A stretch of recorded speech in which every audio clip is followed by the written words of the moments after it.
Livro de Miramês, Maria de Nazaré, escrito pelo médium João Nunes Maia. Capítulo 15. O Messias aproxima-se da terra. Os homens, desde os primeiros entendimentos, desde quando começaram a admirar as estrelas, passaram a estudar o universo e a compreender algo que mais tarde se chamou astronomia, que é o estudo dos astros, das leis que regulam todos os mundos. E esses estudos cresceram, tornando-se uma ciência das mais interessantes. Lembremo-nos dos dois continentes desaparecidos, a Lemúria e a Atlântida, que o tempo consumiu, deixando alguns vestígios nos fundos dos oceanos. Nesses dois continentes estruturaram-se civilizações altamente desenvolvidas por trazerem bagagens de outros mundos. Foram elas expatriadas de outras regiões que circulam no infinito. Levas de espíritos foram recebidas pelo Cristo de Deus na atmosfera da terra por misericórdia e mais ainda pelo amor que vibra em seu coração. E estagiaram nos dois continentes como sendo o coração do planeta. Essas almas vieram da estrela Beta Aurigae, uma das mais brilhantes da grande casa, onde moramos com a magnitude de 0,09, distanciando-se do nosso sistema solar milhares de anos-luz, e bem maior do que o nosso Sol. Esses seres muito evoluídos na ciência, mas limitados pelos sentimentos, não podiam mais ficar em um ambiente onde o amor deveria ser a força de luz para a garantia da paz de todas as criaturas. Como a bondade de Deus é muito grande, foi ofertado a eles este pequenino planeta, a Terra, e os dois continentes que floresciam na sua exuberância, um sucedendo ao outro, foram definidos como casas de hospedagem para receber os turistas celestiais. Ali, a vida era primitiva e com a chegada desses seres mais evoluídos, foi dado um impulso sobremaneira grandioso, deixando seus rastros na própria história deste planeta, cujos sinais ainda se pode observar na história de muitos países, alguns dos quais despertaram imediatamente para a luz e estruturaram templos grandiosos em gratidão ao Supremo Senhor do Universo. Outros se enrijeceram nos seus velhos propósitos do materialismo que os instintos inferiores acumularam nos corações. Ao passar milhares de anos nessa decadência moral, os continentes não suportaram o peso das vibrações deletérias e a própria natureza fez com que eles se arruinassem. Certa noite, um maremoto fez a água cobrir toda a região. Muitos, talvez por não estarem presos a maiores débitos com a lei, escaparam por diversos meios e puderam alcançar outras terras. Foram emigrando sucessivamente de região para região no aprimoramento das suas qualidades espirituais. Certamente que essas almas não vieram somente de uma morada celestial, mas a maior parte era oriunda da estrela mencionada.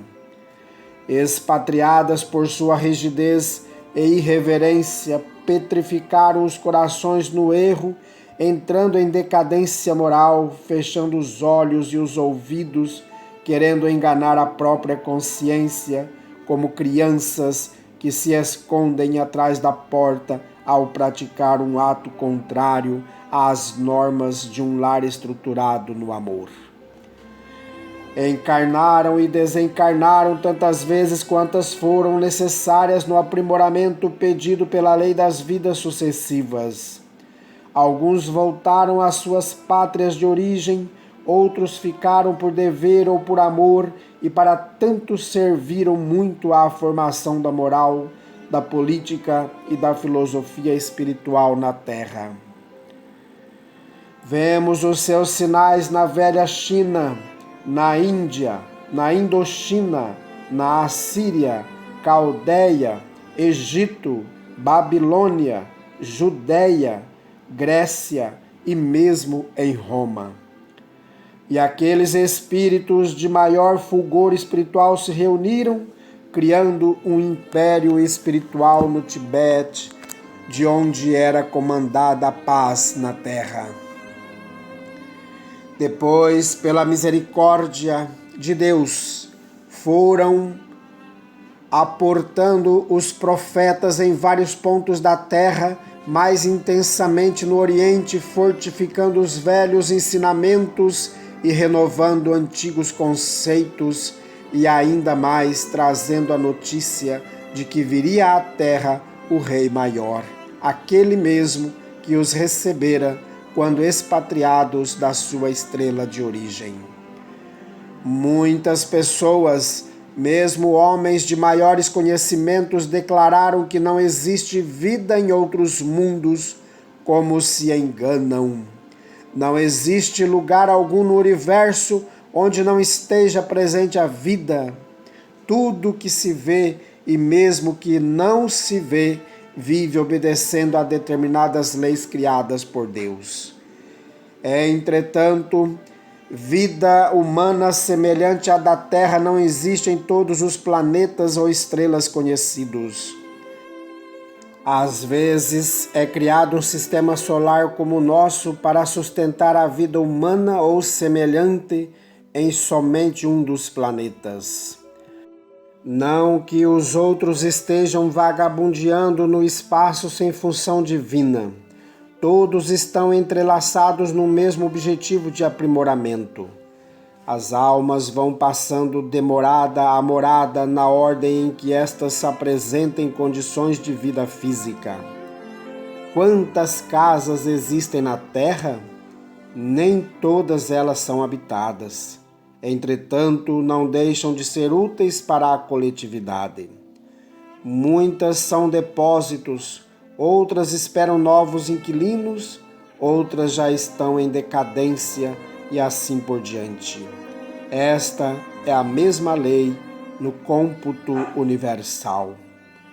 Basta algumas pinceladas desta filosofia para que se possa entender o nosso pensamento.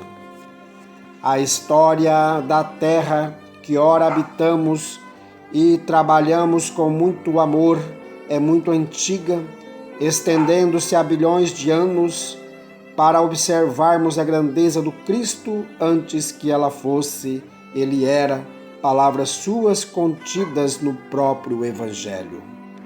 Todos os planetas estão interligados uns aos outros por leis eternas, em conjunção com a própria vida universal. E numa sequência matemática, influem mutuamente uns sobre os outros. As distâncias que nos parecem imensuráveis de planeta a planeta, de galáxia a galáxia, não existem na dimensão do espírito puro. Pode-se comparar com o pensamento que vai onde quer que seja, que viaja livremente no infinito de Deus. Estamos dando um pequeno esboço para que se possa entender o que desejamos falar com a humildade que trabalhamos para adquirir. Nunca devemos baixar a cabeça sem querer olhar para cima ou, por vezes, negar as claridades dos astros porque não tivemos a coragem de encará-los. No próprio Sol, no seu duplo energético, há vidas que a todos dirigem sem que possamos vê-las ou tocá-las, por nos faltar evolução espiritual para isso. Os sacerdotes em Jerusalém engrossaram as fileiras dos que desejavam ver Maria de Nazaré casada, e esse casamento deveria ser com José ben Jacó, pela confiança que o sinédrio depositava nele. No entanto, ele sentia constrangido pela notícia, chegando quase ao desespero. Ele já não pretendia casar-se, considerando a sua idade. Queria entregar a sua vida aos trabalhos do templo e aos exercícios da caridade em que os terapeutas se especializavam. Mas o que fazer diante de tamanha pressão? As circunstâncias impunham-lhe a aceitação quase sem raciocínio, e depois que ficou conhecendo a moça de Nazaré, no templo dos Essênios, no Monte Carmelo, os seus conflitos íntimos aumentaram por se sentir diminuído diante dela, aquela figura incomparável de bondade e de amor, ainda mais no ambiente onde aqueles homens se reuniam. Os essênios eram homens acisados, companheiros com grande capacidade de amar e discernir. Mesmo os jovens não davam lugar à revolta nem à discórdia. Eram como crianças que se reuniam, mas por verdadeira conscientização do compromisso com a causa que abraçaram. Os sacerdotes marcaram o casamento e puseram-se a avisar os judeus de todas as cidades circunvizinhas. Era para ficar conhecido aquele feito, e certamente pelo efeito psicológico que exerceria nas moças da época. Maria se calava diante dos temas de que ela gostava de falar sempre que podia. Os afazeres de casa tomavam-lhe o tempo e os assuntos de cada dia obrigavam-na a silenciar-se sobre assuntos pertinentes aos sacerdotes. Era isso que se desejava. Não obstante, o homem não tem condições de interromper os ideais superiores. Os céus usam das condições humanas para dar vazão aos ideais do espírito imortal. Maria, desde o encontro com José no santuário, mudou um pouco a personalidade. Esvaiu-se como por encanto parte de sua alegria, aquela que irradiava constantemente, e sentiu uma certa melancolia tomar conta de seu coração, sem que pudesse livrar-se dela. Seus pais perceberam a sua mudança, como também José, suas amigas da aldeia e os próprios essênios. José, de certo modo, sentia-se ofendido e ao mesmo tempo culpado por aquela situação. Maria sentia uma inibição natural que se gerara em seu próprio ser, mas sem lamentação entregava-se aos acontecimentos sem o azinhavre do desespero. Seus pais tornaram-se tristes, buscando algum consolo com a própria filha. Mesmo meditando nas palavras de Pai Muni, não se sentiam seguros quanto ao destino de Maria, sob as asas negras dos sacerdotes, que conheciam bem, sabendo de suas intenções quanto à sua filha. Os essênios de quase todos os montes eram conscientes dos acontecimentos que se passavam. Do nascimento de Maria, sua missão e seu casamento arranjado pelos sacerdotes do Templo de Jerusalém. Todos faziam uma corrente de orações diariamente em favor daquela que nasceu para dar à luz ao Messias no seu divino esplendor na face da terra. Os seareiros do bem, como espíritos desencarnados, não perdiam tempo limpando as veredas, estimulando e ativando os princípios do amor e da caridade em todos os pontos possíveis na Judéia, principalmente na Palestina. Grande comitiva de almas elevadas descia e subia ao céu em perfeito preparo para a descida do grande pastor, o Filho da terra e do céu.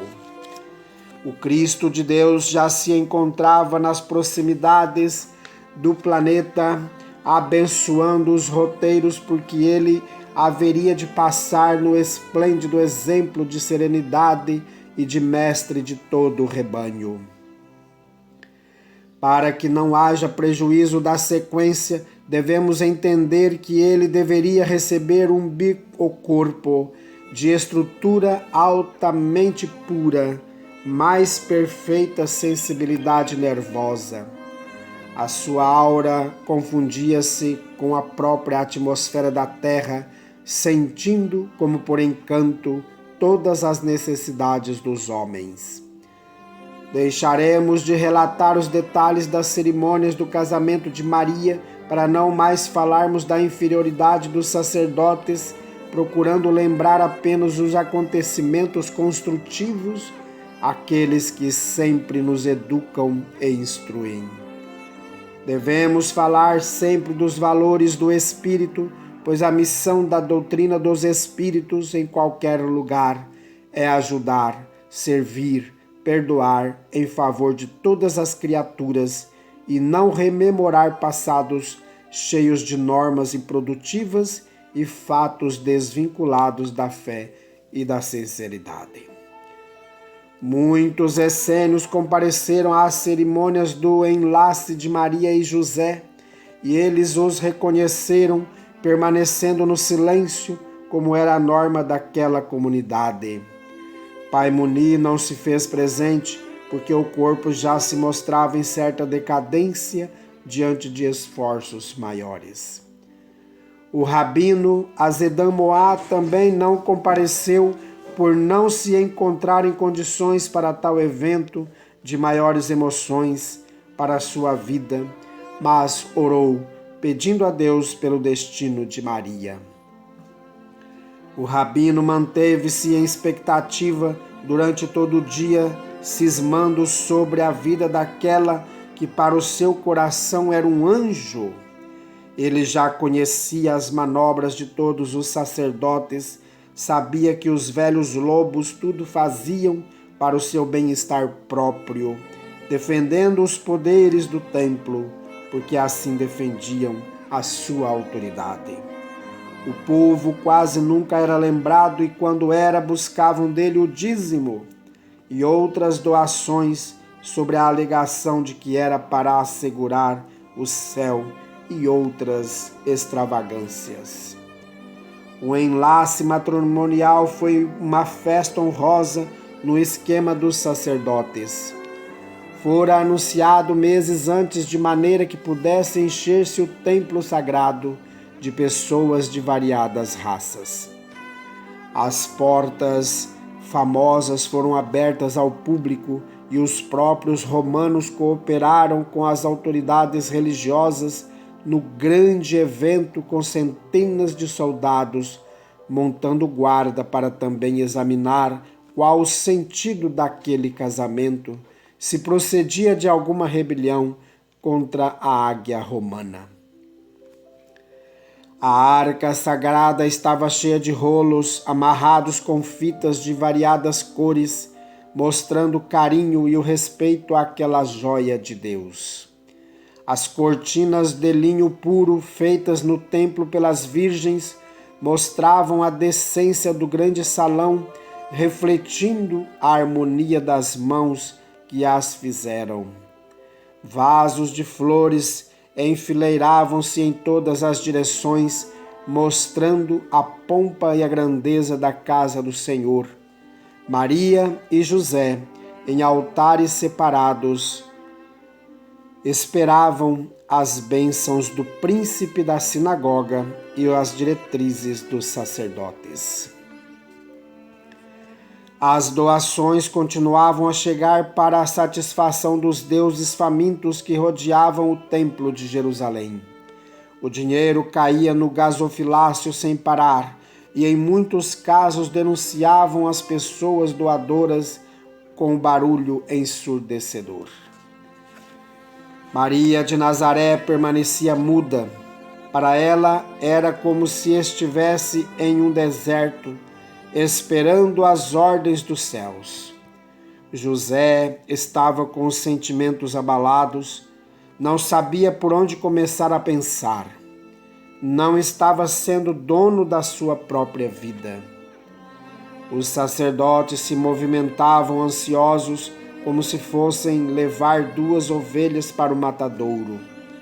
Nem raciocinavam sobre o que poderia ser a vida daqueles seres ali apostos, esperando a vontade de Deus. Eles somente viam o próprio bem-estar, como já dissemos, e mais nada. Foi uma tortura para todos. 3 dias de cerimônias e, no fim, uma longa arenga de um sacerdote sobre o que poderia ser a vinda do Messias prometido pelos profetas. E a evidência maior era de afirmar que o Messias seria judeu, que viria libertar a raça, colocando-a no verdadeiro paraíso, onde nada faltaria para os eleitos. Mas enrolava a fala de certa forma para que os romanos não ficassem sabendo como esse homem que se dizia salvador dos homens era esperado pelos judeus.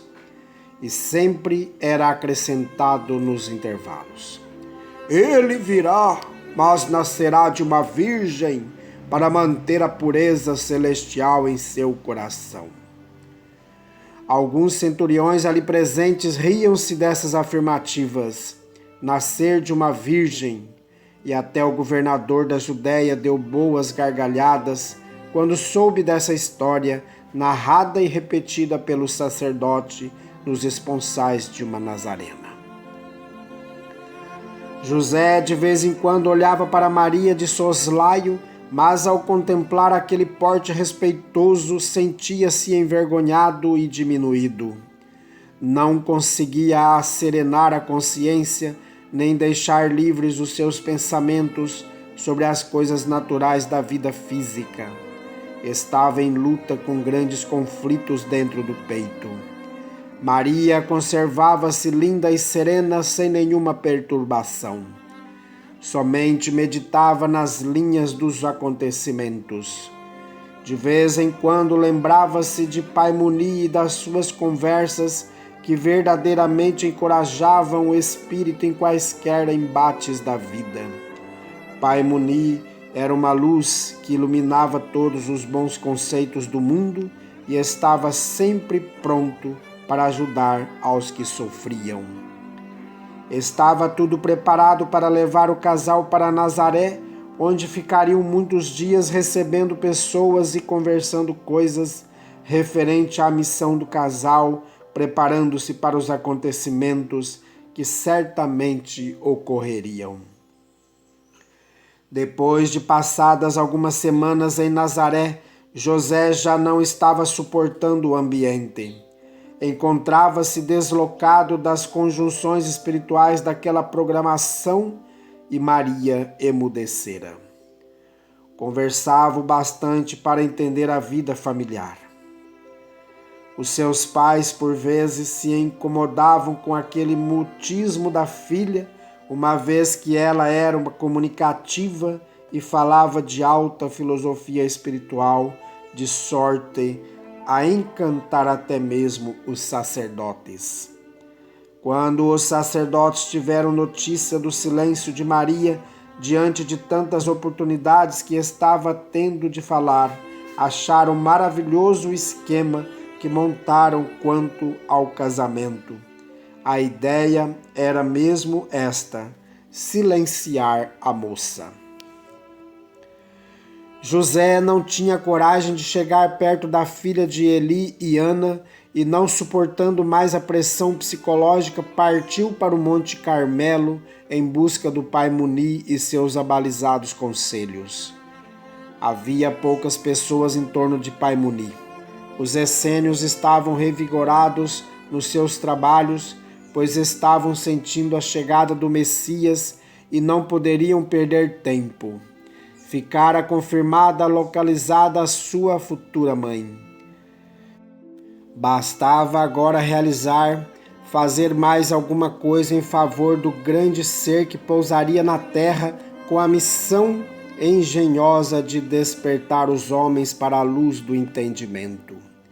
José bateu apressado na porta, dando a senha de entrada, e logo foi levado junto ao sacerdote maior, que o recebeu com um sorriso nos lábios, dizendo: José ben Jacó, que bons ventos te trouxeram aqui, meu filho. Como passaste as tribulações dos esponsais? José, meio inquieto, respondeu afogado na respiração: Pai Muni, eu preciso das tuas bênçãos imediatamente. Não estou resistindo à companhia daquela jovem que é minha mulher, no falar dos sacerdotes de Jerusalém. Não que exista algo entre nós dois, pois ela a ninguém fere. É a sua serenidade o que mais me fere. É o seu modo de ser que me perturba. Ela vive completamente desligada do mundo e não conversa mais. Diz, se não algumas palavras, somente o necessário para viver. Parece que ela vive em um mundo e eu em outro muito diferente. E o mundo em que ela vive é que me agride, mesmo no silêncio. Isso é o pior para quem não está acostumado a essas situações espirituais muito elevadas. O que me dizes desses fatos? Os pais dela são magníficos, me tratam com muito apreço e me têm como um filho do coração, mas mesmo assim eles também estão tristes e falam menos. Vejo-os preocupado com a filha. O velho, de cabeça baixa, meditava. Tinha ouvido tudo o que José falara, sem mudança de semblante. José, sentindo o silêncio de Pai Muni, pediu licença e buscou a cascata do templo, envolveu as mãos nas águas, refrescando o rosto afogueado pelas emoções. Lavou os pés no jorro de água pura e sentiu-se aliviado pela natureza. Respirou o ar vivo que penetrava de uma abertura do elevado que tinha o poder de esconder aquele povo santo e voltou para ouvir o ancião que naquele momento estava abrindo os olhos em busca de José. Pai Muni disse com ternura aos ouvidos ansiosos de José ben Jacó: Meu filho, disseste uma verdade muito grande neste momento, que ela, a nossa Maria de Nazaré, vive em mundo diferente do teu. Justamente, ela vive em outra faixa, em que ainda não podes viver. Mesmo assim, podes esforçar-te para viver ao lado dela como companheiro de todos os instantes. É do nosso feitio desejarmos coisas para nós, muito mais do que merecemos, e por vezes nos gloriamos de conquistar o que ainda nos chega por empréstimo misericordioso. Procura a humildade e faze o melhor para que possas conquistar a sua atenção. Se souberes viver bem junto a ela, ganharás um dos maiores prêmios da vida, que é o primeiro que tanto procuras, a paz de consciência. Conquista tu mesmo. Luta contra os teus impulsos, que os maiores inimigos do homem moram dentro dele. Se fores feliz por dentro do coração, serás feliz por fora. Disto eu não tenho dúvidas. Serás um homem perseguido constantemente, não pelos sacerdotes, nem pelos ladrões de ouro e prata, porque não tens esses valores transitórios, mas serás perseguido pela tua natureza inferior, por um exército de divisões do mal que te procurarão por todos os meios para te fazer perder nos caminhos que aceitaste para a tua redenção. Estás ocupando um lugar, José, que terá o devido reconhecimento dos homens e mesmo dos teus companheiros a que deves servir.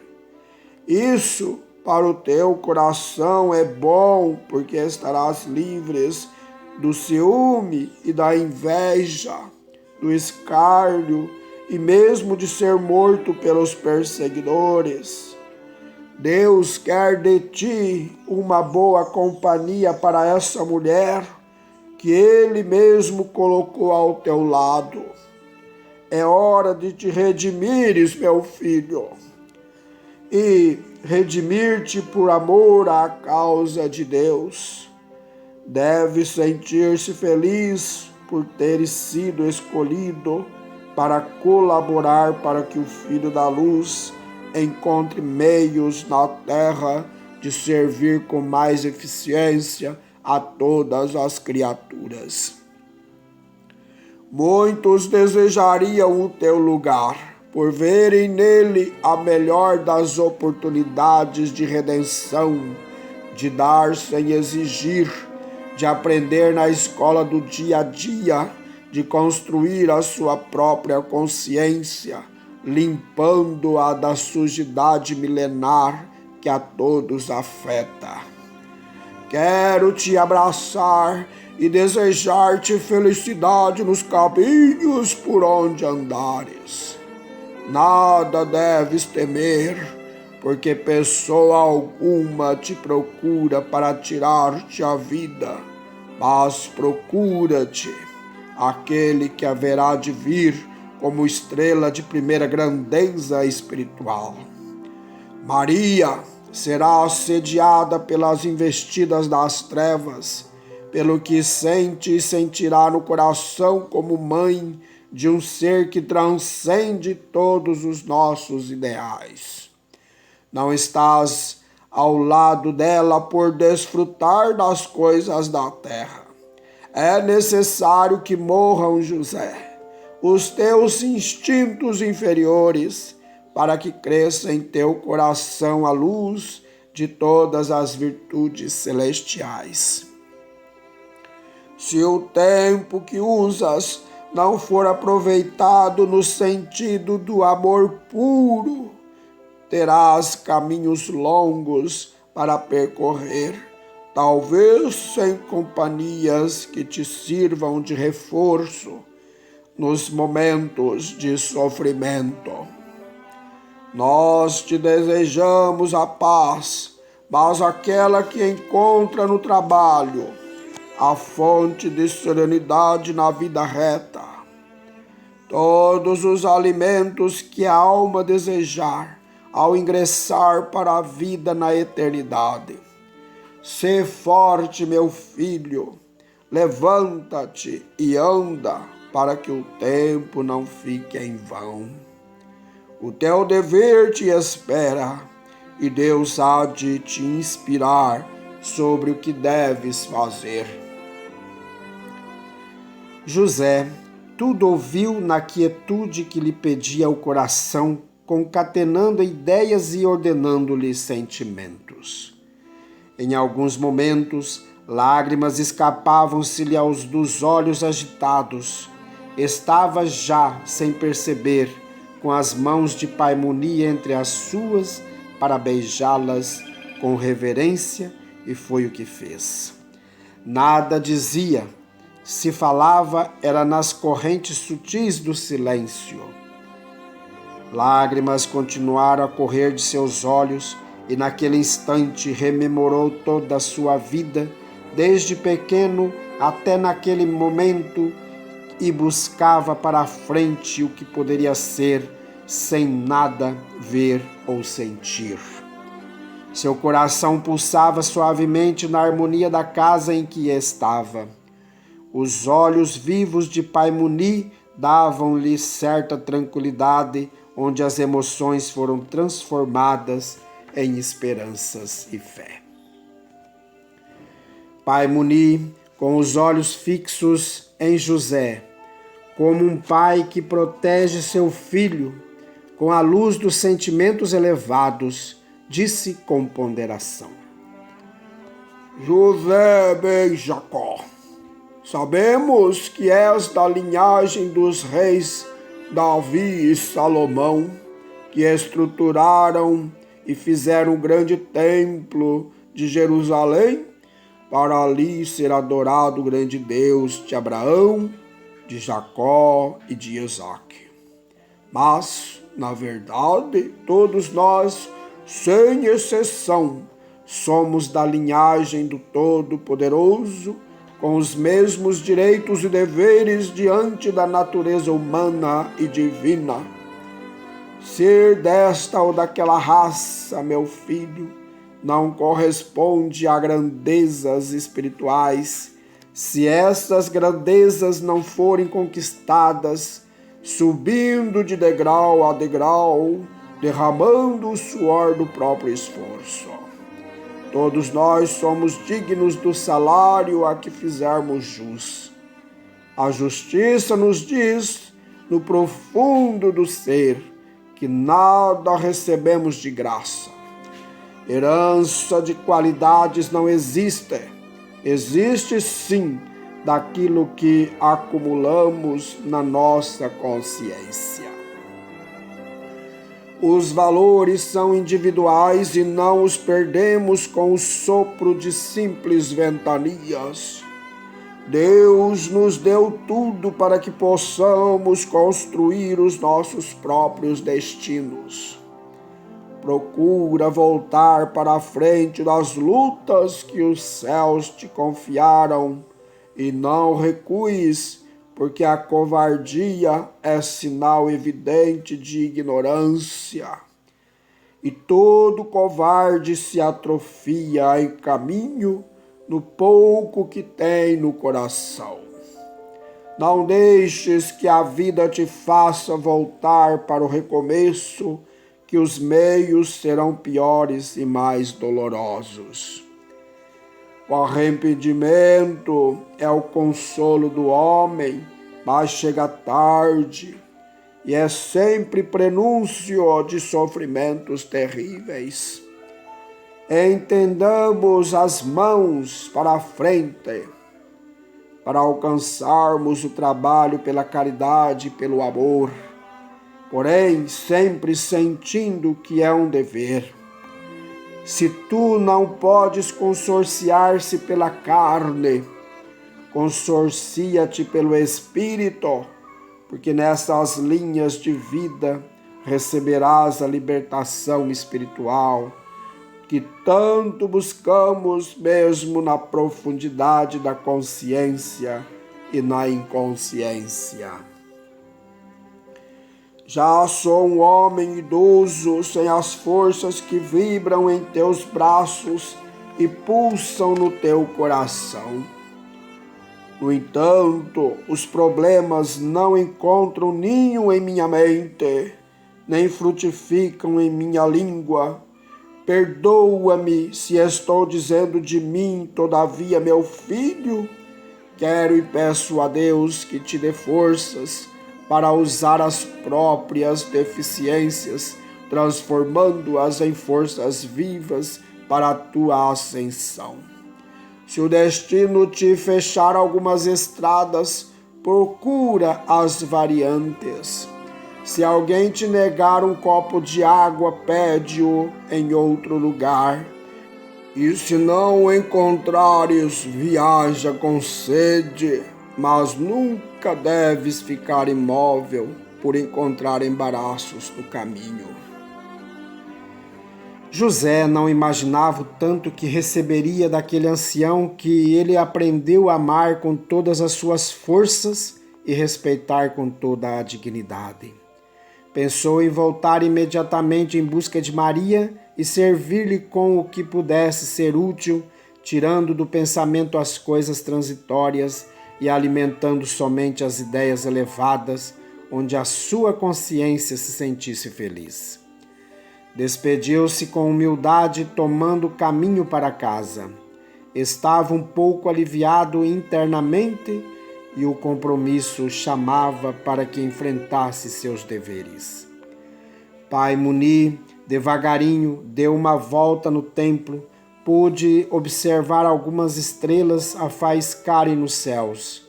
Sentou-se em uma pedra à guisa de banco, suspendeu as mãos para o alto como antenas vivas e pediu as bênçãos aos luzeiros que rolam no infinito nos termos que tentamos reproduzir. Senhor, eis que vos adoramos no modo que sabemos fazê-lo. Toda manifestação do nosso raciocínio para vos entender diante da vossa grandeza diminui a vossa grandeza. Não podemos compreender-vos na vossa feição pura de amor. Mas mesmo assim, vos buscamos pelos meios de que dispomos na nossa inferioridade. Estamos na terra, Senhor, com os pés no chão, que nos garante a existência terrena, e nisso tudo compreendemos a vossa bondade e misericórdia para conosco. Em muitos casos, forçamos ou queremos modificar os nossos destinos. Sem saber o certo, blasfemamos contra as leis espirituais que por vezes estão nos protegendo. Porém, vos pedimos perdão por essas faltas cometidas por engano dos nossos sentidos e por incapacidade dos nossos valores. Intentamos colher frutos bons de árvores más, sendo que a lei não é essa. Todos os frutos são de conformidade com as sementes lançadas no solo, e nós somos permanentes ceareiros. Semeamos todos os dias e colhemos a todos os momentos aquilo que plantamos. A humanidade sofre, Senhor, o aguilhão da dor que fez outros sofrerem.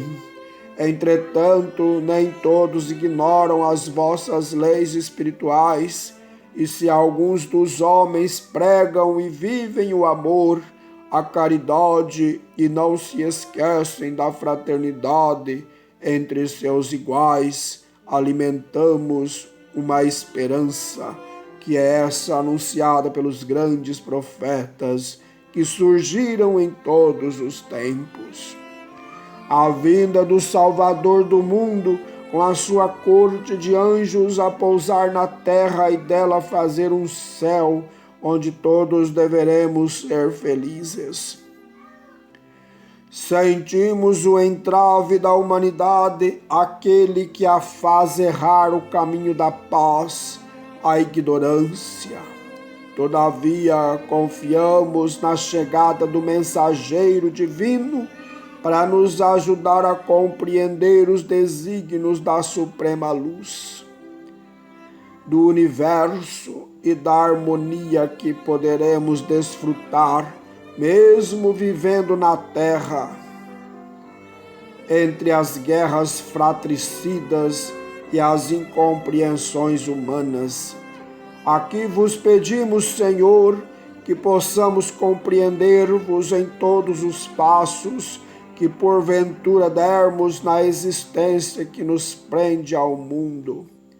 Pedimos-vos, mas para todos os nossos companheiros desta fraternidade, para que a luz seja feita por vossas mãos em todas as direções da vida.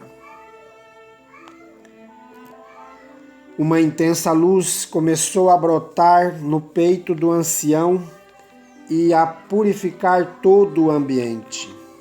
Pai Muni estava dentro de uma claridade policrômica gerada pela força do amor, virtude ainda esquecida entre os homens, mas lembrada sempre por aqueles que confiam na bondade suprema da divindade.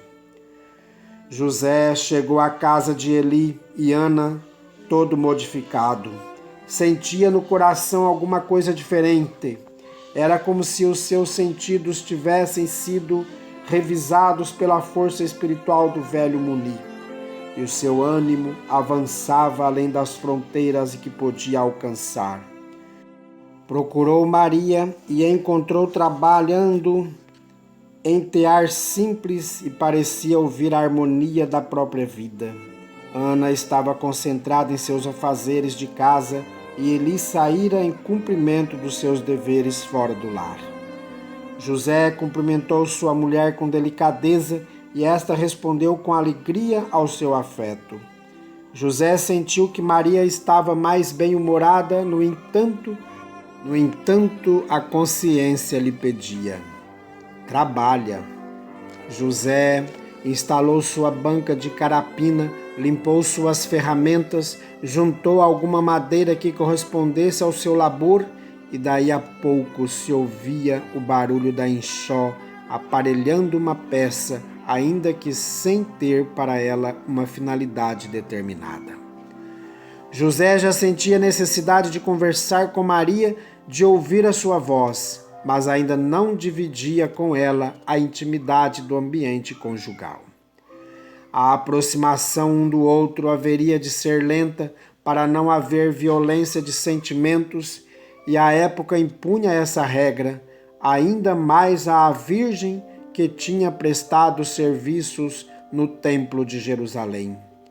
Tinha esse direito que constava no contrato de casamento. 6 meses aproximadamente depois do casamento é que poderiam viver juntos, com a mesma liberdade de um casal em plena vivência dos costumes do lar. Os sacerdotes de Jerusalém estavam satisfeitos com os acontecimentos. Pouco ouviam falar de Maria de Nazaré e sempre que podiam pregavam nas sinagogas que o Messias nasceria de uma virgem. As casadas tinham outra missão: ter filhos e filhas para a continuação da humanidade. Quando Deus quisesse, afirmavam, ele faria surgir a eleita para tal evento de luz. Alegavam ainda mais que o grande pastor de todo o rebanho viria libertar os judeus e colocá-los como povo eleito dentre os povos da terra, pois essa era a verdadeira profecia. O que viesse fora dessas linhas de conduta não seria o Messias prometido. Os sacerdotes de Israel esperavam o Filho de Deus à sua maneira de entender, de espada e chicote nas mãos como um guerreiro entre os guerreiros do mundo. Mas Deus nunca faz a vontade dos homens. Estes é que têm de respeitar as suas leis, se desejarem viver dentro da harmonia divina. José já fazia parte dos trabalhos de visita que há muito eram feitos por Eli, Ana e a família do curtidor. Agora também acompanhava Maria com muita satisfação. Empenhavam-se todos eles em levar aos sofredores um pouco de alegria e de esperança.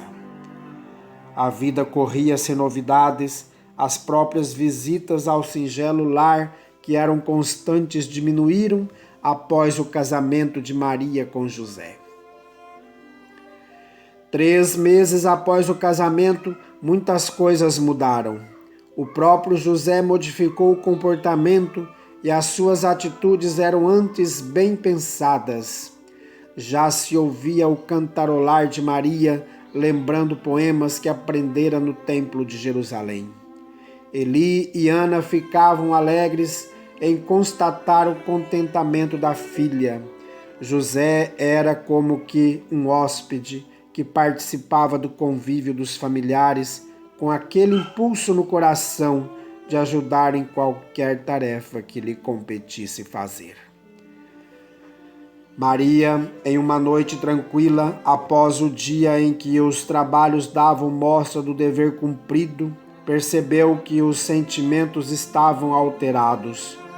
Partia da sua mente uma saudade indescritível, sem que ela soubesse de quem e de onde.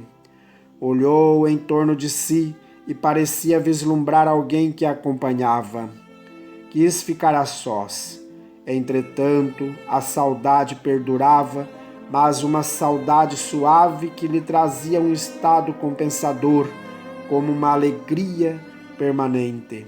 Visualizava com facilidade um reino que ultrapassava o entendimento dos homens. Pensou. Do lado de fora da casa, contemplou as estrelas na mesma suavidade de sempre, com o mesmo brilho inesquecível, e sentiu ânsia de contemplação. Olhou em todas as direções do universo e grossas pérolas em forma de lágrimas correram em suas faces, sem saber o porquê daquela emoção divina, na divina plenitude de seus sentimentos. Buscou o quarto novamente, apanhou seu xale, cobriu a cabeça como se fosse um véu dos que costumava usar no templo, ajoelhou-se rente ao catre que lhe servia de leito e buscou a suprema inteligência pelos fios do pensamento. Senhor, minha vida está cheia de emoções indescritíveis, de sorte que não posso classificá-las à luz da razão. O que acontece comigo não sei se ocorre com as outras pessoas. Somente sei que queria saber o motivo pelo qual passo por esses transes que por vezes me levam à alegria e por outras à tristeza. Não quero aborrecer meus pais nem desorientar José, que já acho bastante apreensivo quanto ao seu destino junto a esta casa.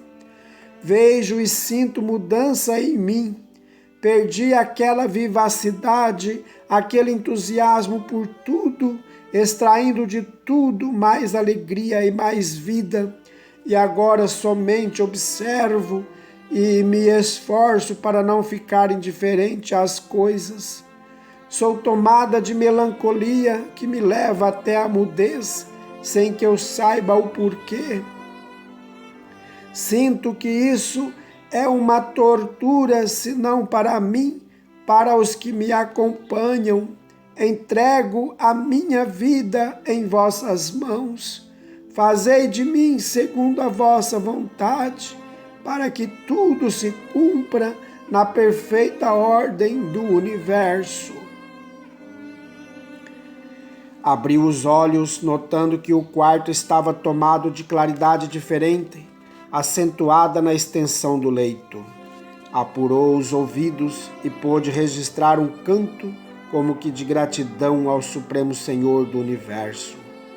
Procurou o leito naquela entrega perfeita ao sono, sentindo um perfume embriagador invadir as suas narinas, como que ajudando no seu entorpecimento. Notou que não dormia. Sentia-se sendo dividida na sua personalidade, destacando-se uma da outra. Observou que mãos angélicas trabalhavam em seu corpo físico e que outras a ajudavam com todo carinho a sair de dentro do túnel da carne. Sentiu algumas reações que achou estranhas, mas logo se familiarizou com elas na pauta dos acontecimentos. Já fora do corpo, sentia bater no sustentar da vida, dois corações e os seus olhos em espírito viam coisas que lhe escapavam à visão carnal. Sentia um ambiente verdadeiramente celestial. À sua frente vislumbrava 3 estrelas reluzentes, das quais 2 aladearam enquanto a terceira, assumindo a forma humana, sorriu para ela, abençoando seus sentimentos e falando com doçura. Maria, que a paz do Senhor seja contigo, agora e sempre. Não deves preocupar-te com os acontecimentos. O espírito, quando se veste de carne, embora os seus mais nobres valores, mas sempre tem a proteção dos anjos do Senhor, como agora observaste. Não percas tempo desprezando a vida, porque ela é bela em todos os aspectos.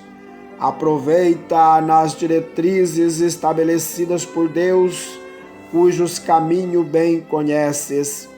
Estás na terra apenas por um pouco, e esse pouco, minha filha, tornar-se-á muito aos olhos daquele que é todo amor e sabedoria.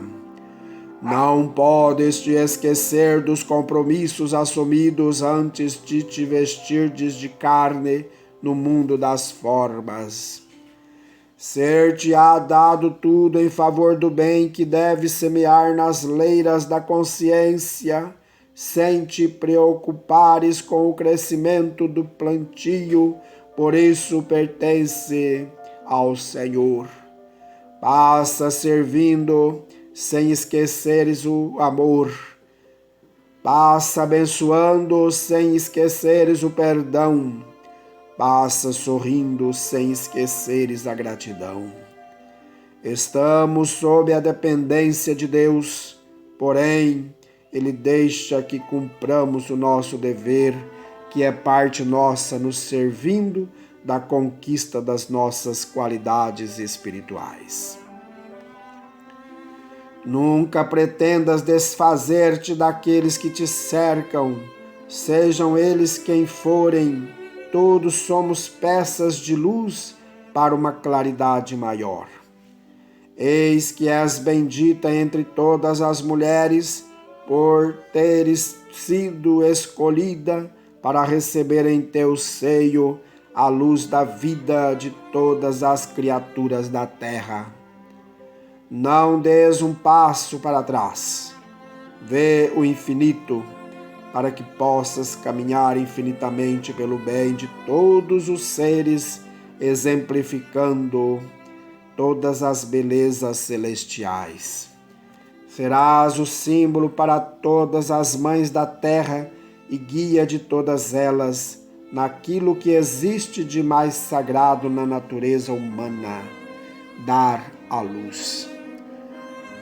O Messias prometido já se encontra nos arraiais da terra e neste momento te olha como Pai, antes de ser o Filho das tuas entranhas, para o cumprimento de todas as profecias do mundo.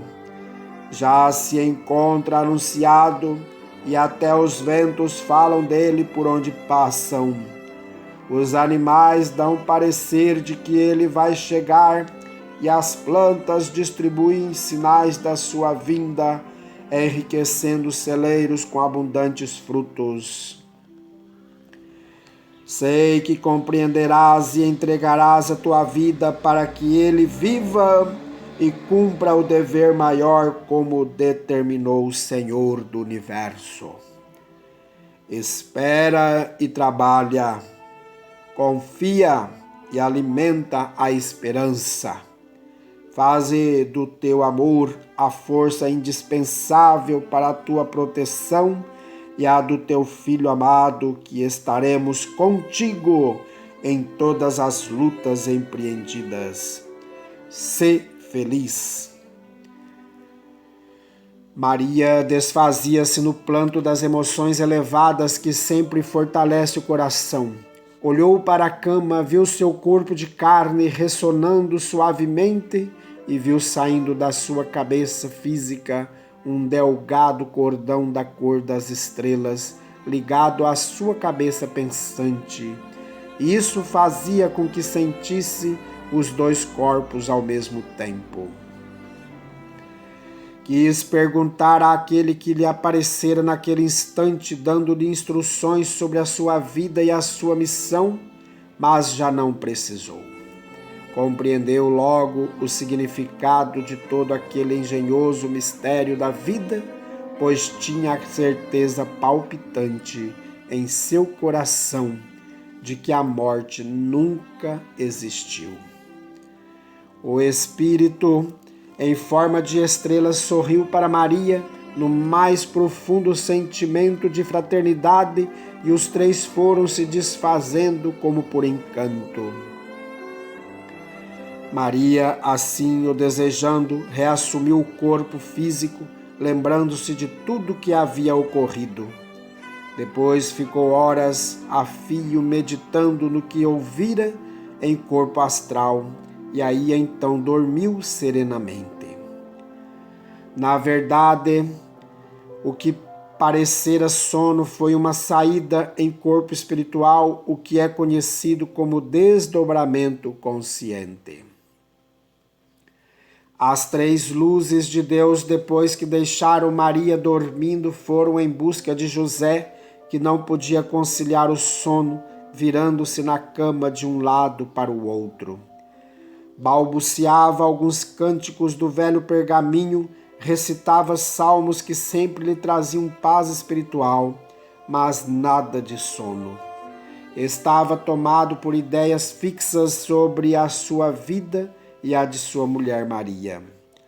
As três entidades espirituais adentraram o quarto de José ben Jacó, que não percebia o que ocorria e nem registrava a presença daqueles seres dentro do lar. A grandeza daquelas almas ultrapassava todas as inteligências do mundo, pois eram seres transcendentais, enviados da grande luz do universo, acostumados a transitar sem barreiras na constelação em que viviam, no trabalho de sustentação da fraternidade cósmica. Eles eram agentes de Deus, purificados na esteira do tempo e conscientizados do amor puro que os seus corações podiam irradiar. No momento em que eles entraram, José sentiu-se melhor. Não dormiu, no entanto, acalmou-se, sem que os pensamentos perturbassem a sua tranquilidade. Os três espíritos cadenciaram a voz em uma melodia espiritual e logo o ambiente fosforeceu de luzes de todos os cambiantes de vida. José respirou profundamente, desconfiado de que junto a si acontecia algo incomum. Nunca se sentira tão bem como naquele momento. Se existisse céu, como falavam os sacerdotes e mesmo os essênios, uns diziam do céu exterior, outros do céu dentro da alma, estava sentindo alguma coisa desse do céu, porque a sua consciência registrava um bem-estar indizível. Os três seres de Deus fizeram o máximo que podiam para se tornarem visíveis, mas José não conseguia vê-los. Uma camada de fluidos superiores cobriu o esposo de Maria e este imediatamente adormeceu, sonhando que estavam três reis à sua frente, sem que ele pudesse vê-los. No entanto, podia ouvi-los nitidamente. Ajoelhou-se em espírito e fez uma oração ao seu modo, passando a escutar uma voz suave e cheia de encantos que procuramos registrar nesta escrita. José ben Jacó, que a paz do Supremo Senhor te abençoe sempre. Estamos ao teu lado para te ajudar no que deves fazer.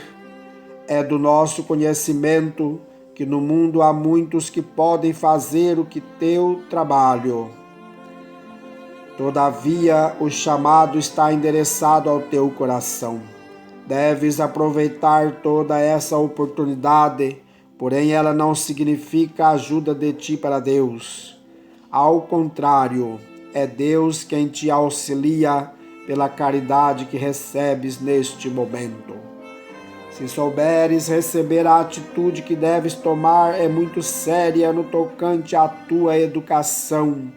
A renúncia será preponderante em se falando do lado humano de grande porte, pois a tua vida deverá se transformar para formar um ambiente de verdadeira paz e alegria espiritual. Vimos-te falar da vinda do Messias, que já deves saber por outras vias e em que podes ajudar muito naquilo que te toca fazer.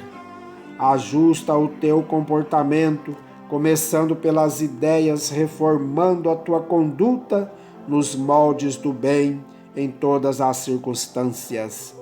Já ouviste da boca do velho Muni o que deves fazer para acompanhar um ser igual a Maria, que foi escolhida pela divindade para receber em seu seio a maior estrela que deve brilhar no mundo para salvar as criaturas.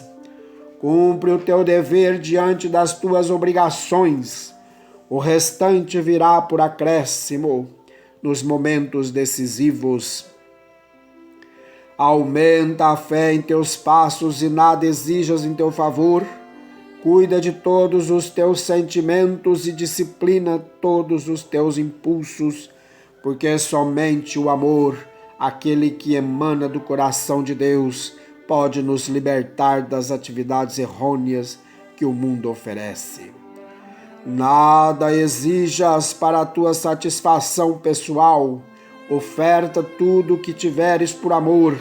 Não blasfemes, caso a natureza te agrida por certas inconveniências. Não maltrates o ignorante e procura ajudar aos que sofrem. Lembra-te sempre da justiça e não te esqueças da caridade. Se alguém se uniu a ti em um enlace matrimonial, nos moldes do mundo, sê o seu companheiro, sem especular teus direitos. Antes, sim, a lei te adverte. Observa muito, mas muito, os teus deveres. Estaremos sempre ao teu lado, se souberes ficar ao lado daquela que veio servir de modelo para todas as mães do mundo. José ouvia bem, mas não via ninguém. Porém, mesmo assim, seus sentimentos deram sinal de emoções e das mais profundas. Mesmo sentindo-se de joelhos, movimentou-se como que procurando mãos para beijar. Não as encontrando, por estar em outra dimensão, osculou o ar com gratidão e falou pelas vias do coração. Meu Deus, sei que nada tenho para oferecer neste momento em que me chamais para servir, ainda mais àquele que tudo tem com abundância. Entretanto, se achardes que sirvo para alguma coisa, estarei à vossa disposição, entregando a própria vida, se assim vos convier. Faça-se a vossa vontade e não a minha. Mesmo naquela pequena oração, ele pôde observar alguns vultos quase desaparecendo no ambiente em que estava, acenando as mãos luminosas para ele. A emotividade foi tanta que acordou suspirando de felicidade e recordando mais ou menos o que ouvira dos 3 emissários do céu. José entendera o que se passara com ele e em estado de sonho, que era referente a Maria, sua mulher. Sentia a necessidade de falar com o pai Muni para que ele pudesse clarear mais aquele aviso. Não tinha dúvidas sobre a missão de Maria em relação à vinda do Messias. Todavia, ainda se mantinha confuso quanto à interpretação da profecia, quanto à virgindade da mãe do Messias. Esquecera-se de várias explicações que já lhe haviam sido dadas quanto à sua participação. Ainda não tinha compreendido a sutileza das palavras do pai Muni, advertindo-o quanto aos caminhos que ele deveria seguir, cheios de espinhos e sacrifícios.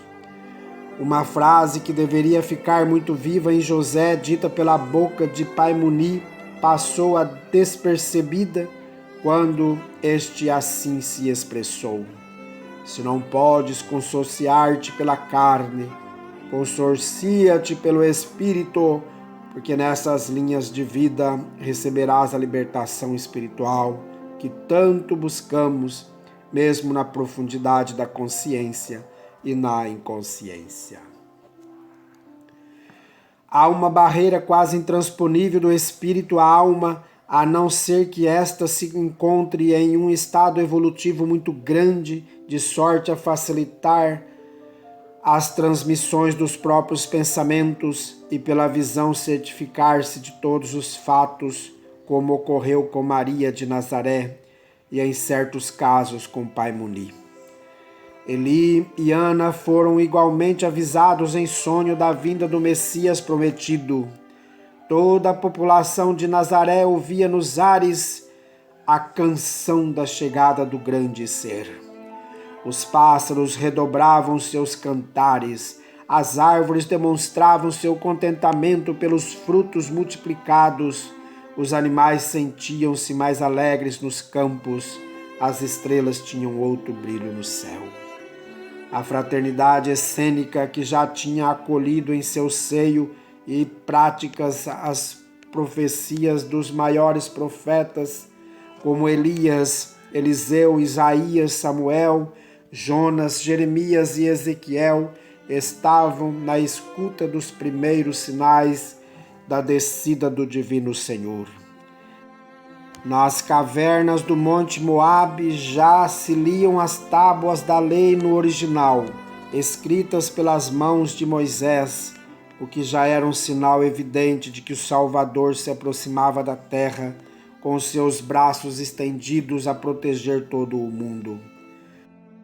Os essênios nas suas cavernas formavam uma fraternidade com um punhado de homens altamente conscientes também dos seus mandatos, abrindo campo favorável à descida do grande mestre, que trazia para os homens as mãos e o coração cheios de amor, dádiva ainda desconhecida na sua feição pura na face da terra. Roma estava de posse de uma glória fictícia, na transitoriedade que a própria história do mundo não nos deixa mentir. Era mais um país que sucedera a outros que tinham a mesma ilusão de domínio, de ganância, de poderes e de ouro, objetivando interesses particulares e nunca o bem-estar da coletividade. Os homens que tinham nas mãos as diretrizes dos destinos humanos estavam insaciáveis de sangue e de luxo. Os países vencidos ficavam depredados, escarnecidos e injuriados, e ainda eram saqueados nos seus mais guardados tesouros, que por vezes eram fruto de atitudes semelhantes no passado. A história dos homens já se encontrava repleta desses acontecimentos desde épocas remotas, mas a direção da terra nos planos resplandecentes tomou a decisão de ouvir os clamores dos sofredores em toda parte do planeta e cuidar de assistir os que choravam com fome de justiça e com sede de amor. Para tanto, uma corte de espíritos já se encontrava nas cercanias da terra, liderada por um grande expoente de uma das divisões celestiais que integrava a fraternidade cósmica em um conjunto de estrelas com a forma de uma serpente. O Messias anunciado pelos grandes profetas, que também faziam parte do seu colégio apostolar no plano espiritual, espíritos despertos para a luz imortal da vida, conscientes dos deveres diante de Deus e das suas consciências, estava já abençoando o planeta. Falar de coisas muito distantes da humanidade é sujeitar-se a controvérsias de todas as qualidades. Entretanto, quando é hora de dizer, não se deve calar. Os primeiros profetas falaram da vinda dos Cristo à Terra, quase 1000 anos antes da sua chegada a este planeta. Foram ridicularizados e mesmo apedrejados, passando pelos maiores vexames. Mas falaram, e após eles, outros vieram dizendo a mesma coisa. Até hoje, os homens não se matam por simples motivos e ideias, como quase aconteceu com Galileu Galilei, quando afirmou que a Terra era redonda e que girava em torno de si mesma e em torno do Sol, mas reagem e criticam quando surgem outras leis dando garantias e liberdade aos próprios homens. Desde a vinda do Cristo até os dias presentes, divergem alguns sobre a natureza do corpo do Mestre. Se o Cristo tinha um corpo de carne ou se era um corpo celestial. E muitas discussões foram travadas por tão simples assunto, quando não era ainda tempo adequado para dele se tratar. Até mesmo muitos espíritas se dividem no campo dessas opiniões e possivelmente continuarão a se dividir no tocante a esse controverso assunto. Respeitamos todas as teorias dos homens e espíritos, porque sabemos da sinceridade em querer levar o Evangelho aos corações dos que sofrem. Falamos de muitos assuntos que por vezes nos interessa falar, no entanto, o objetivo maior do grande mensageiro de Deus é a reforma do homem, é melhorar as condições dos espíritos no tocante aos seus pensamentos e suas atitudes, é fazer conhecido o verdadeiro amor, aquele que se subdivide em inúmeras virtudes para nos educar e por vezes nos instruir em todos os sentidos. Não é o crer ou deixar de crer que atrasará um espírito ou impedir que ele atinja planos superiores. Haverá um dia em que todos estaremos aceitando a verdade sem nenhuma variante, encarando o sol sem temer as suas claridades. Na verdade, existem muitos grosseiros onde os espíritos estão nas primeiras encarnações, muitos primitivos como era a Terra, ao chegarem a ela essas falanges de espíritos mais esclarecidos nas diversas áreas do conhecimento, mas em precária condição moral, provindos de pátrias distantes, assim como há mundos venturosos, onde o corpo que serve aos espíritos é quase fluídico, onde a contextura da própria matéria chegou a um grande aprimoramento, capaz de fornecer à alma meios seguros para o seu total desempenho na arte do despertar de todas as suas qualidades espirituais.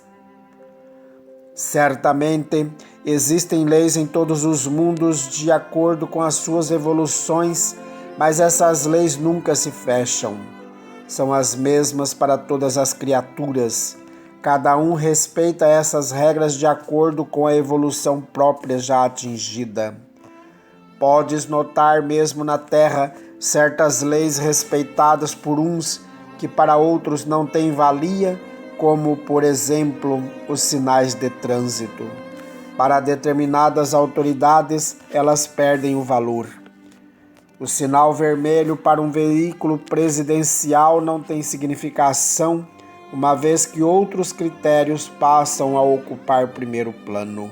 No caso, a segurança do chefe da nação. Isso estamos mencionando para que se possa avaliar as leis siderais. Para o nascimento de um grande ser, as leis que regulam são outras como as que o assistem. Não é que esse ser seja privilegiado, ele apenas recebe o que merece no âmbito de sua grandeza espiritual. A humanidade, por assim dizer, evolui por meio de trocas em todos os mundos. A sequência evolutiva das raças depende de enxertos provindos de fora, de maneira tão sutil que os próprios homens não desconfiam. A evolução do espírito requer corpos adequados para a sua ascensão. Almas altamente evoluídas sentirão na sua formação congênita enxertos admiráveis concedidos pela própria natureza, não aceitos pelo homem comum. Como foi dito acima, as leis são as mesmas para todos. Os raios solares, o ar e a água são entregues para os homens e animais com as mesmas riquezas, mas cada qual extrai desses meios de vida o que a sua evolução ordenar. Cada raça-mãe, de vez em quando, recebe um enxerto de outros mundos para compensar o estímulo biológico e este compartilhar com o esquema divino do engrandecimento da alma. A matéria deve acompanhar o espírito na sua escalada evolutiva. De outra forma, ele não suportaria a vida nos liames da carne, que certamente evolui, mas não tanto quanto o espírito.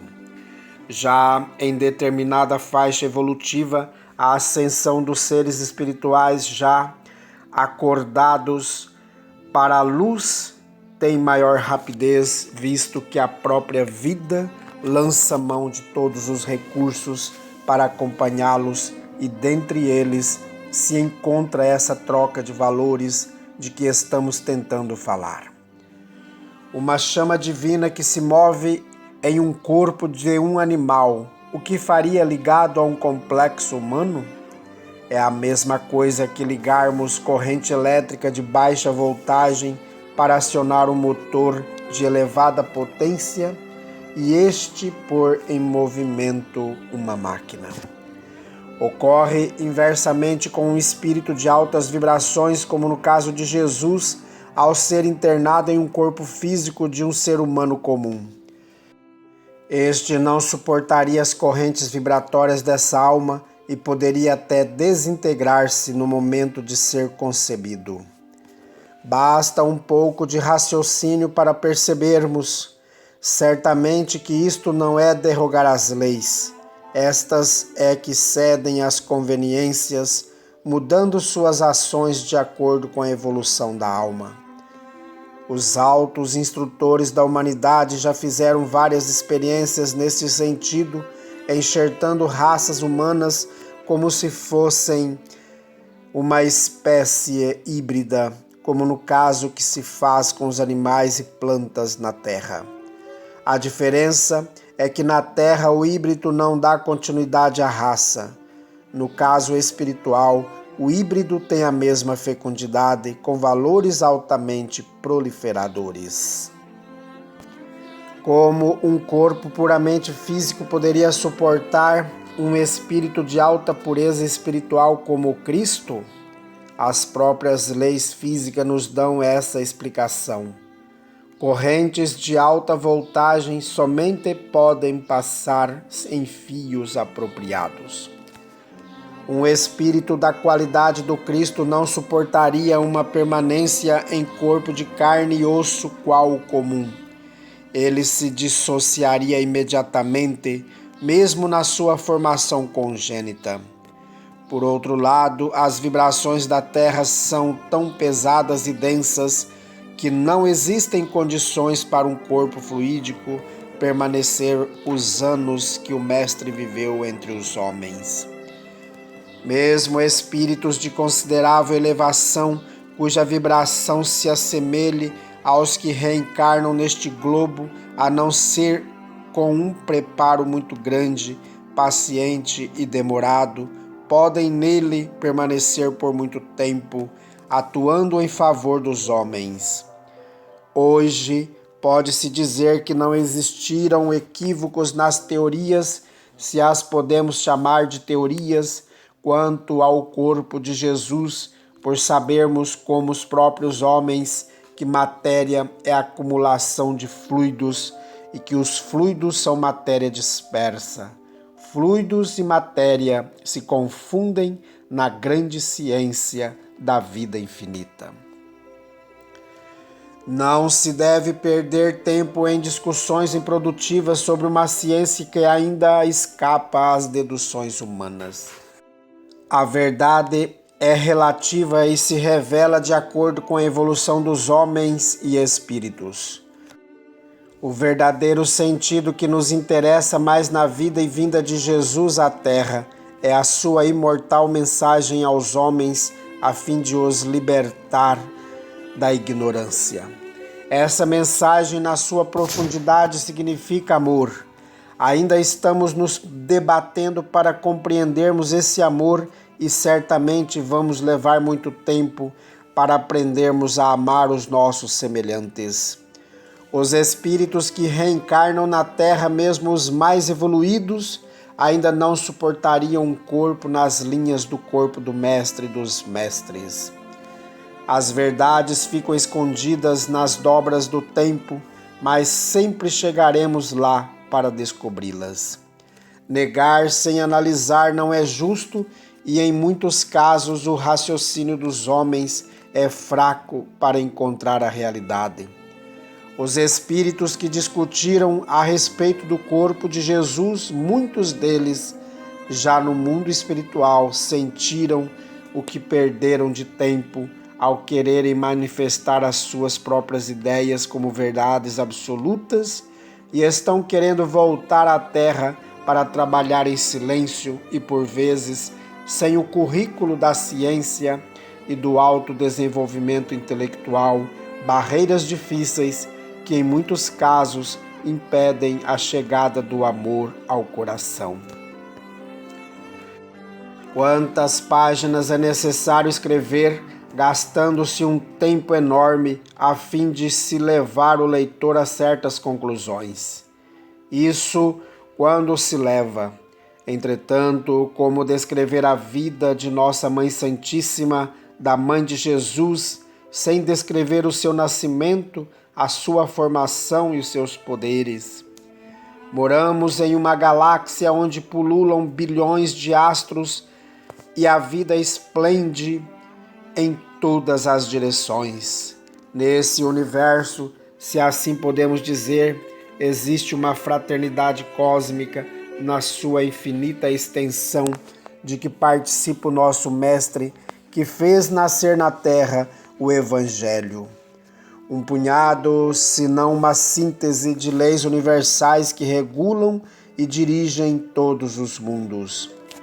Afirmar que o Cristo veio à Terra em um corpo puramente fluídico é exagerar as condições de maneira a tirar do Senhor a participação humana e colocá-lo, como muitos fazem, em um corpo de carne, como o comum dos homens é ir para o outro extremo, impossibilitando-lhe o pleno domínio do mundo espiritual na altura do seu porte de luz.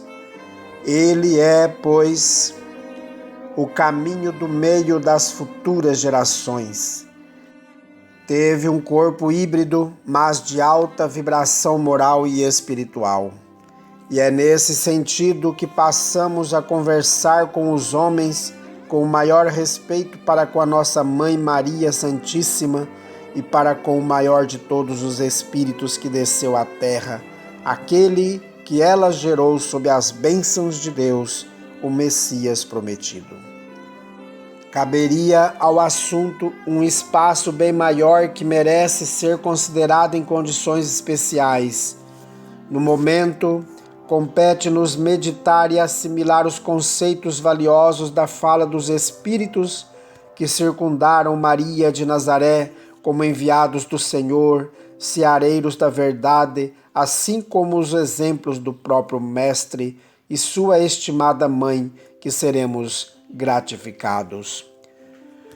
No plano espiritual, continuamos a estudar com muito respeito e admiração a vida do Mestre e de sua Mãe.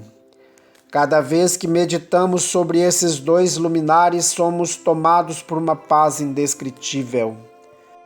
Os princípios da vida na Terra ainda estão escondidos nas dobras do tempo, por faltar ambiente adequado para serem ditos aos homens. Neste céu em que moramos, a que chamamos de galáxia, existem bilhões de mundos circulando, obedecendo a uma lei que já conheces, a da gravitação universal.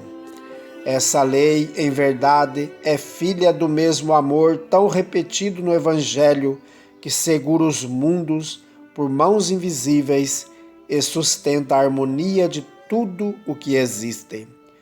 Os homens se dividiram em todas as suas ideias para melhor conhecê-las. Depois tornarão a uni-las na conscientização das mesmas. O mundo espiritual estudou os meios mais apropriados para a descida do Senhor aos liames da carne, aperfeiçoando essa carne.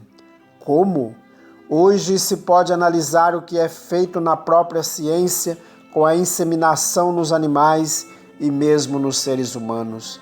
Já foram feitas muitas experiências de grande proveito em vários missionários da verdade que vieram à Terra antes e depois do Cristo, e a própria evolução biológica está de certa forma ligada a esse trabalho de inseminação espiritual, para dali nascerem seres mais aperfeiçoados, com corpos de forma mais adequada, para que espíritos evoluídos encontrem meios de cumprirem as suas missões com maior eficiência, o que não constitui derrogação das leis.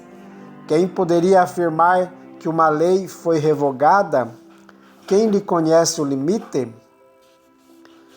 A visão cósmica de um ideal altamente puro é um pouco diferente de esquemas particulares de espíritos inferiores, e se as almas evoluem, as leis têm de progredir na mesma linha de entendimento. Quantos homens não nasceram sem genealogia no passado?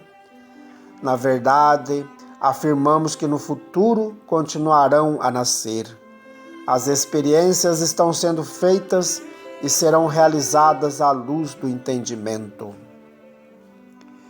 Já foram conduzidos para a Terra por muitas vezes esses enxertos divinos pelos benfeitores da eternidade de variados mundos, e geralmente são trazidos protogametas de alto teor evolutivo que são inoculados em mulheres preparadas para tal evento, de onde deverá sair uma espécie de forma humana capaz de suportar espírito de grande pureza. Alguns são aproveitados no momento da cópula, outros são introduzidos com a original intervenção do homem. É bom lembrar que o respeito às leis se dá de acordo com a evolução do espírito.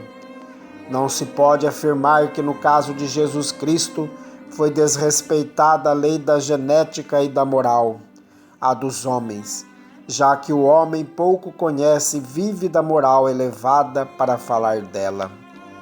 Exemplificando nosso assunto, personagens de elevada evolução como Apolônio de Tiana, o grande sacerdote da justiça em Jerusalém, Melquisedeque, Krishna, Buda e tantos outros não tiveram genealogia. Foram como que ensaios para que descesse o grande mestre de todos os mestres que já vieram à Terra. Em relação ao Messias, o caso não foi outro. Ele era de natureza humana e divina. Até o seu corpo foi um biocorpo, para que pudesse ficar entre a terra e o céu, em completo domínio das suas atividades nos dois campos de trabalho, celestial e humano. Ele era Filho de Deus e Filho do homem.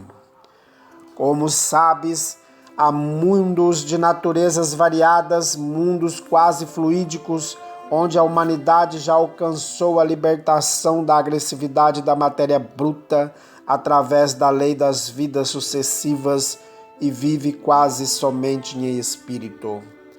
Foi de um desses mundos que se trasladou a semente purificada de acordo com os genes maternos para uma vida que obedecesse mais ao espírito. Foi de uma estrela próxima ao sistema solar, a 9 anos-luz de distância aproximadamente, que veio a semente genealógica esplêndida de perfeição para obedecer ao acasalamento com óvulo em uma virgem nascida de Nazaré, que se encontrava em preparo espiritual no afã de realizar o maior efeito da história na Terra, para que as profecias fossem cumpridas e a vontade de Deus fosse realizada ao mais puro esquema de amparo à humanidade terrena. A semente, que na linguagem científica da Terra se chama espermatozoide quase fluídica, foi trazida para a Terra por 3 espíritos, cuja pureza os fizeram estrelas de elevada grandeza, para ser inoculada naquela que seria a futura mãe de Jesus, Maria de Nazaré. Como também para dar cumprimento às profecias de que de uma virgem nasceria o Salvador dos homens. José ficaria como um tutor do grande ser e a continuação da sua raça seria uma continuidade moral pelo que ele viera trazer em favor da humanidade. Já havia sido feita a maior limpeza psicofísica de todos os tempos na atmosfera da Terra, com a neutralização dos espíritos malfeitores, como já foi descrito. O planeta foi aliviado das agressivas tumultuações magnéticas e um cortejo de espíritos atuava em torno da Terra para proteger e incentivar as ideias do Cristo que antes mesmo dele nascer já estavam sendo derramadas em todas as ideias humanas. O pensamento é força propulsora em toda parte, é vida estuante em todas as direções da vida. Altas entidades espirituais vieram trazendo com especiais cuidados para a Terra a semente masculina no sentido de fecundar Maria de Nazaré com extremo respeito e dedicação. Já haviam sido estudados os efeitos que poderiam causar a simbiose da força estelar com o óvulo materno e diante dos efeitos que poderiam surgir, as almas integradas na ciência e no amor tinham tomado todas as providências para que pudessem concretizar a fecundação. Os agentes de Deus conduziram o microgameta do ambiente estelar para a formação de um corpo perfeitamente dócil ao comando da mente daquele que assumiria a direção de uma ideia que os humanos ainda não entendiam e que se chama amor, aquele que transcende as conveniências dos homens e avança no tempo e no espaço, porque é a essência da própria vida. O ambiente de Nazaré desfrutava de grande serenidade. Falanges de espíritos elevados intercruzavam os espaços da pequena aldeia onde desceria em forma de homem o Rei do mundo.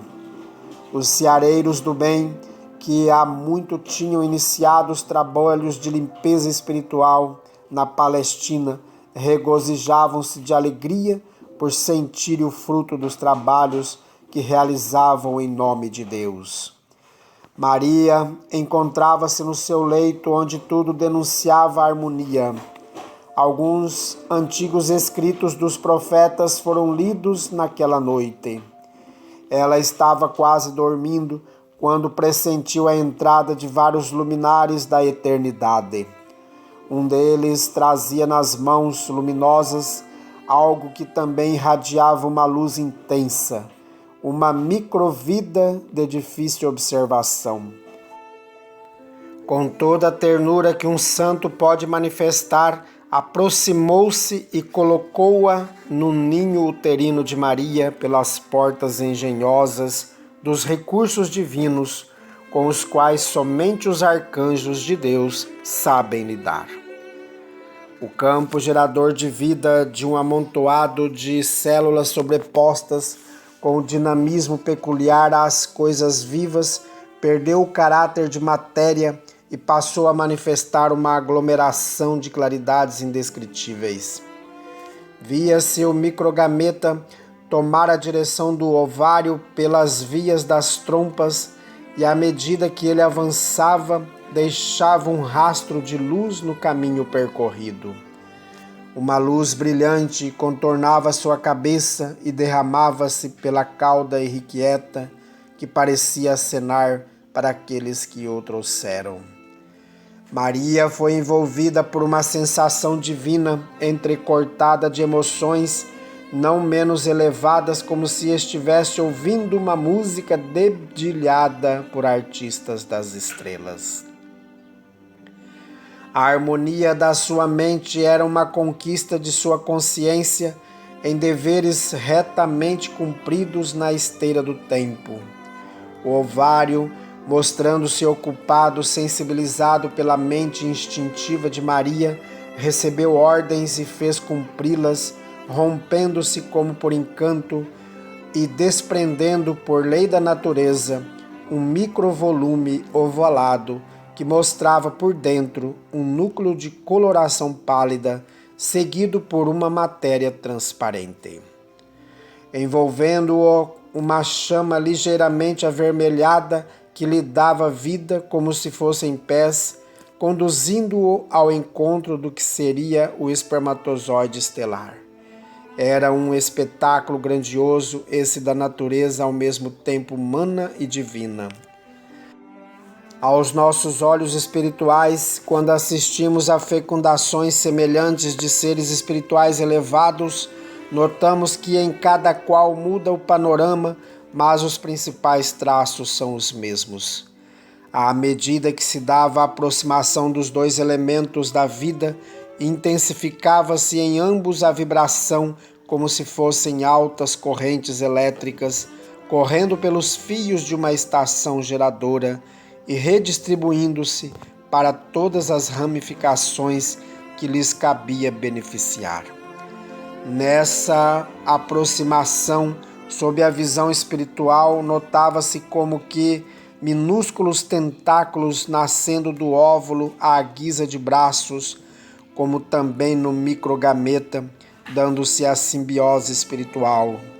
O primeiro abraço que se processava dentro da mãe de um mesmo ser que se dividia por duas naturezas e se integrava como sendo uma unidade psicofísica. Olhando com mais atenção, seria possível notar na ramificação da contextura genética abrirem-se como se fossem dois lábios divinamente estruturados, e naquele aconchego divino e humano manifestava-se o primeiro amor de si para consigo, como que num suave beijo, onde um ser se integrava ao outro para a formação do instrumento humano. Nesse momento, eram atados os primeiros laços do espírito ao seu futuro corpo, espocando luzes em todos os pontos sensíveis dos vindouros centros de forças, estabelecendo assim o equilíbrio na formação biológica daquele que deveria nascer. No plano em que se encontrava o Messias, que não participava diretamente dos acontecimentos descritos, flameavam luzes de todos os cambiantes que os conhecimentos humanos não poderiam observar com os recursos que possuem, clareando acima das claridades já existentes e perfumando toda a cidade naquela noite memorável, na contagem das eras que se expressam na terra. Multidão de espíritos puros pairava sobre a cidade de Nazaré, cantando hinos de louvor ao Todo-Poderoso nas mais elevadas orquestração da vida. Maria se encontrava em estado de graça, a graça divina manifestada na terra. Ela não desejava acordar A sua ansiedade, mais ou menos consciente, refletia o desejo de dormir na eternidade, naquele êxtase que se prolongasse para sempre. José não dormira naquela noite, pensando continuadamente nos seus destinos. Os pais de Maria também não conciliaram o sono, mas sentiam alegria no coração por alguma coisa que deveria acontecer ou que estava acontecendo. Pai Muni já sabia do evento. Alguém soprara em seus ouvidos a notícia do maior acontecimento da terra, realizado na pequena aldeia de Nazaré, e os essênios passaram aquela memorável noite orando e cantando glórias ao Senhor de todo o mundo. Depois da fecundação realizada com a ajuda das mãos angélicas dos missionários da luz, começou o óvulo fecundado a ser conduzido para o útero, iniciando-se a marcha de 7 dias com a sua estrutura toda transformada em busca do seu leito, onde por lei divina e humana se transformaria em um ser humano. O grande milagre da natureza, a cuja força as células obedecem, até hoje deslumbra a todos os que a ele se dedicam por sua perfeição e faz calar até os próprios sábios. É que ali está o Espírito, chama divina, na divina missão de retornar à carne quantas vezes forem necessárias, granjeando luzes e amontoando experiências para que nele desabrochem todos os seus valores. Estamos dando algumas pinceladas sobre o início da vida na terra do Divino Doador, sem querer retratar todos os acontecimentos, por nos faltar capacidade para tal empreendimento. Temos a dizer que nada existe sem o amparo da grande fonte da vida, nada se perde no turbilhão imensurável do universo e tudo vem de Deus. Ele é o Criador de todas as coisas. A receita de criar é somente sua. Os seus filhos de todos os planos da vida podem cooperar com ele na sua operação permanente, desde a infraestrutura da matéria até os planos mais elevados do espírito. Pois em tudo existe a ação de Deus operando. Uma formiga da menor espécie que se pode ver na natureza, cuja existência o homem mal percebe a olho nu, talvez tenha maior capacidade de trabalho e indução em relação ao homem, porque se move por força instintiva que lhe dá condições de fazer coisas extraordinárias. A força operadora que se move dos átomos aos anjos é a inteligência suprema a que denominamos Deus, este que ainda é desconhecido dos nossos mais acurados sentidos. O que existe no plano dos homens, mesmo entre os mais sábios, se não no plano dos espíritos que residem próximo à terra, é a grande falta de humildade em não dizer como falou um dos grandes que descobriu esta verdade. Quanto mais sei que nada sei. Em comparação a Deus, somos todos ignorantes. Tudo vem de Deus, repetimos, e tudo é dirigido por Ele. A nós outros cabe obedecer às leis que garantem e sustentam toda a criação. A liberdade que todos procuramos em relação ao Senhor, nunca a teremos. Somos seus servos em todas as escalas que por vezes tenhamos que alcançar. Encontramos na doutrina dos Espíritos uma abertura sobremodo salutar, onde podemos manifestar nossas ideias com maior facilidade, como espíritos livres da matéria. Entramos no campo da transmissão de pensamentos, regularizando uma comunicação proveitosa, e a mediunidade com o espaço de tempo fornecer-nos-á maiores probabilidades de sorte a atingir os nossos intentos com mais realidade. Ainda existem muitas coisas, mas muitas mesmo, para serem ditas aos homens, e ainda esperamos que esses se preparem para tal mistério. A verdade tem de ser dosada qual o sal no tempero, pois se dita na hora errada, torna-se uma tempestade, arruinando os caminhos dos próprios homens. Deus sabe o que faz, e o caminho mais acertado para todos os homens é o Evangelho de nosso Senhor Jesus, que é o verdadeiro caminho, a verdade e a vida para todos nós, encarnados e desencarnados. O corpo de Jesus é, pois, o protótipo do futuro, mas de um futuro distante, depois que a humanidade começar verdadeiramente a viver o Evangelho, a exemplificar aquilo que prega para os semelhantes, depois que o amor for conhecido e vivido no dia a dia, em todas as nuances da vida. Consideremos que o apóstolo Paulo já falara aos romanos sobre o corpo do Mestre. Deus enviou seu próprio Filho em semelhança de carne pecaminosa. Está em Romanos, capítulo 8, versículo 3. Para cada um segundo as suas necessidades. Esta é a lei dos iguais, ou que aproxima os iguais. Assim como o espírito evolui, a matéria não pode ficar atrás. Existe um agente divino para dar o empuxo evolutivo em todas as formas. Deus de nada se esquece e Cristo trouxe a sua mensagem para todas as almas como herança de novas acomodações para os mensageiros do futuro. A experiência está consolidada e o Senhor não pede opinião aos homens para estabelecer suas leis e decretar a sua magnânima vontade.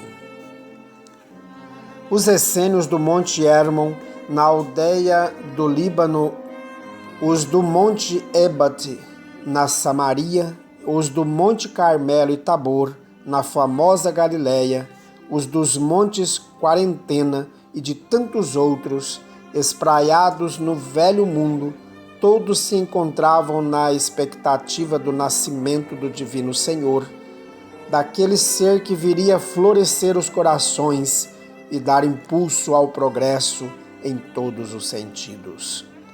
Não viria apenas dar a melhor noção ao pensamento religioso vigente, mas libertar as consciências ainda presas nos ranços conservadores e arcaicos.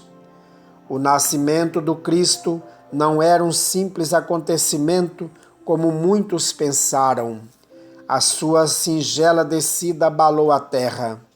Movimentaram-se inúmeros espíritos altamente conscientes de seus deveres e comandados diretamente por ele.